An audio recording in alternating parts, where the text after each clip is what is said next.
राजधानी जयपुर से अहम जानकारी। महारानी कॉलेज में मजार बनाने से जुड़ा मामला।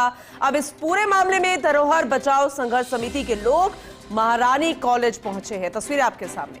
महारानी कॉलेज में बनी मजारों को ध्वस्त करने की मांग की जा रही है। समिति अध्यक्ष भारत शर्मा के नेतृत्व में इकट्ठे हुए हैं लोग। महारानी कॉलेज के बाहर किया जा रहा है हनुमान चालीसा का पाठ भी। मामले की गंभीरता को देखते हुए बड़ी संख्या में पुलिस बल भी तैनात कर दिया गया ताकि किसी तरह से कोई भी माहौल गड़बड़ाने की कोशिश ना हो या फिर व्यवस्था जो है यहाँ पर जो लंबे समय से संभालने की कोशिश की जा रही है, जब से मामला सामने आया है, वो व्यवस्थित रहे। फिलहाल एक जो टीम बनाई गई थी वो यहाँ पर पहुंचे थे और रिएक्शन भी सामने आ रहे हैं। वो सुनाएंगे कि यहाँ के लोगों का कहना क्या है। और क्योंकि देखिए, किसी की भी धार्मिक भावना आहत नहीं होनी चाहिए, लेकिन जब टीम बना दी गई है, एक रिपोर्ट यहाँ पर तैयार कर ली गई है, यहाँ पर सर्वे तक हो चुका है। हालांकि अलग अलग तर्क सामने आ रहे हैं, चाहे हम मुस्लिम समाज के लोगों की बात करें कि कितने साल पहले की मज़ार बनी हुई है और फिर उसका मेंटेनेंस का काम शुरू किया गया, रंग रोगन हुआ, बहुत सारे ऐसे पहलू हैं। और ऐसे में क्या वो अभी निर्माण हुआ है, कितने साल पहले की है, कब की ज़मीन है, तो बहुत सारे ऐसे पहलू हैं। लेकिन अभी इंतज़ार करना होगा क्योंकि इसकी जाँच आगे बढ़ा दी गई है। सीनियर रिपोर्टर भारत दीक्षित हमारे साथ जुड़ चुके हैं, ज्यादा जानकारी उनसे लेंगे।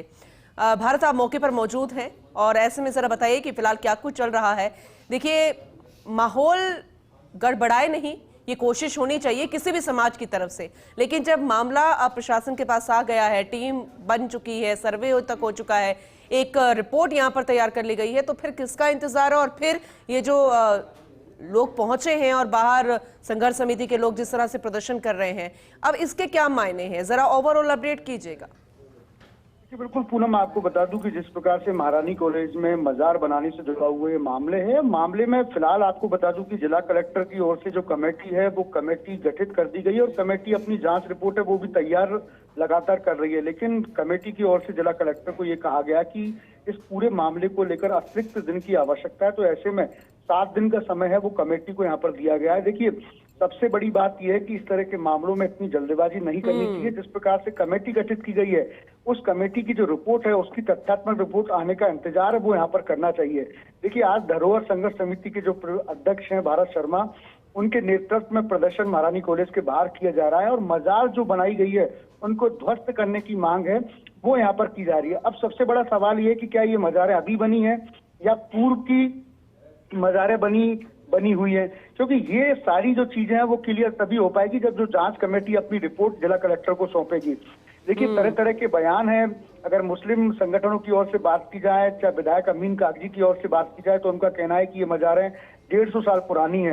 वही संघर्ष समिति के जो अध्यक्ष हैं भारत शर्मा, उनका कहना है कि ये मजारें अभी बनाई गई है, जिससे महारानी कॉलेज में जो पढ़ाई का माहौल है वो अव्यवस्थित हो रहा है। तो कहीं ना कहीं ये तमाम जो पहलू है ये जांच का विषय है। लेकिन फिलहाल महारानी कॉलेज के बाहर बड़ी संख्या में पुलिस बल तैनात यहाँ पर किया गया है, क्योंकि धरोहर संघर्ष समिति के कई जो लोग हैं वो महारानी कॉलेज परिसर के बाहर एकत्रित हुए हैं और एकत्रित होकर हनुमान चालीसा का पाठ है वो यहाँ पर किया जा रहा है। तो तमाम चीजों को देखते हुए बड़ी संख्या में पुलिस जाब्ता है वो यहाँ पर तैनात किया गया है, क्योंकि ये जो मामला है बेहद संवेदनशील है। ऐसे में किसी प्रकार की अव्यवस्था यहाँ पर ना हो, किसी प्रकार का माहौल भारत क्योंकि ये बहुत संवेदनशील जिसे कहते हैं ना, बहुत सेंसिटिव मुद्दा है, इसको बहुत ध्यान से देखना होगा, समझना होगा ताकि माहौल खराब ना हो। भारत, ऐसे में देखिए, भावनाएं, धार्मिक भावनाएं आहत किसी की नहीं होनी चाहिए, किसी समाज की नहीं होनी चाहिए। अब इसको हम ऐसे समझने की कोशिश करते हैं, ये गर्ल्स कॉलेज, क्योंकि हिंदू पक्ष कहता है, अब एबीवीपी, अब तमाम जो युवा पार्टियां हैं वो इस तरह से खुलकर आती है, वो कहती हैं कि जिस महारानी कॉलेज में जो गर्ल्स का कॉलेज है वहां पर पुरुष की आने की यानी कि एंट्री बैन है, पाबंदी है, तो वहां पर मजार बन जाना, धार्मिक यहाँ पर इस तरह के कार्यक्रम होना, ये कितना संभव है। अगर मजार बनी है तो फिर लोग भी आएंगे, ये बहुत बड़ा सवाल खड़ा होता है। और जो प्रिंसिपल यहाँ पे, वो शायद उनको 6 महीने ही हुए हैं, अभी जो न्यू आई हैं, उनका कहना है कि मेरे आने से पहले बन गई। और जहां मजार बनी है वहां पर एक मजार तो थी, 2 कब बन गई, ये वहां के कर्मचारी का कहना है जिसकी वहां पर तैनातगी है। तो ये बहुत सारे ऐसे पहलू है जिसका निदान जो है वो एक नियमों के तहत होगा। कमेटी ने भी एक रिपोर्ट तैयार की है। अब जरा ये बताइए, कुछ डिस्क्लोज हो पाया उस रिपोर्ट में, क्या कुछ है? और ऐसे में अब ये जो समाज के लोग बाहर बैठे हैं वो हनुमान चालीसा का पाठ कर रहे हैं, वो कह रहे हैं कि इसे हटाओ नहीं तो हम तोड़ देंगे। क्या यही एक तरीका बच गया है या फिर जल्दबाजी हो जाएगी अगर वो कुछ ऐसा करते हैं?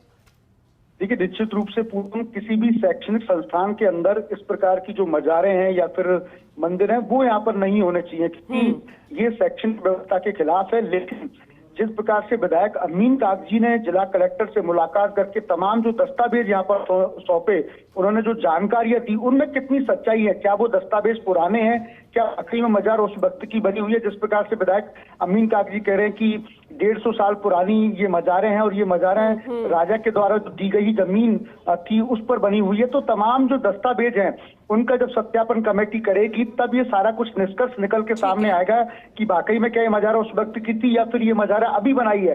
तभी इस पूरे मामले पर प्रकाश है वो सही तरीके से डल पाएगा।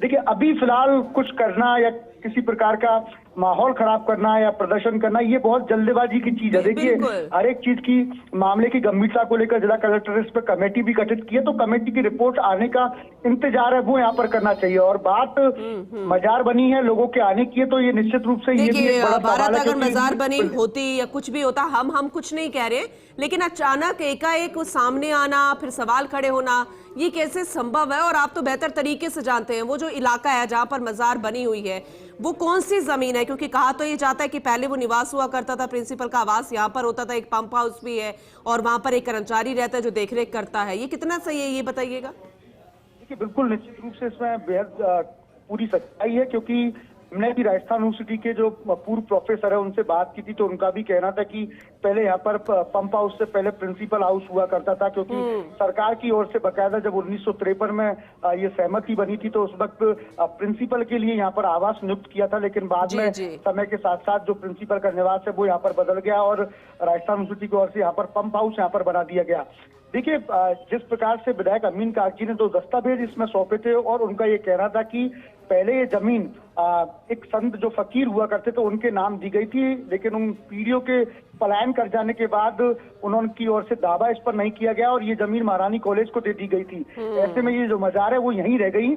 अब उनका कहना ये कि जो उनके परिवार के जो लोग हैं वो कभी कभी इस मजार पर आते हैं, लेकिन सबसे बड़ी बात है कि महारानी कॉलेज कैंपस देखिए प्रदेश का सबसे बड़ा महारानी महाविद्यालय है। इंतजार रहेगा भारत, आप नजर बना के रखिएगा, क्योंकि पहलुओं तो बहुत सारे हैं, लॉजिक्स यहाँ पर बहुत सारे हैं, लेकिन प्रूफ बहुत कुछ मैटर करता है, डॉक्यूमेंट्स बहुत कुछ मैटर करता है और कमेटी की रिपोर्ट भी मैटर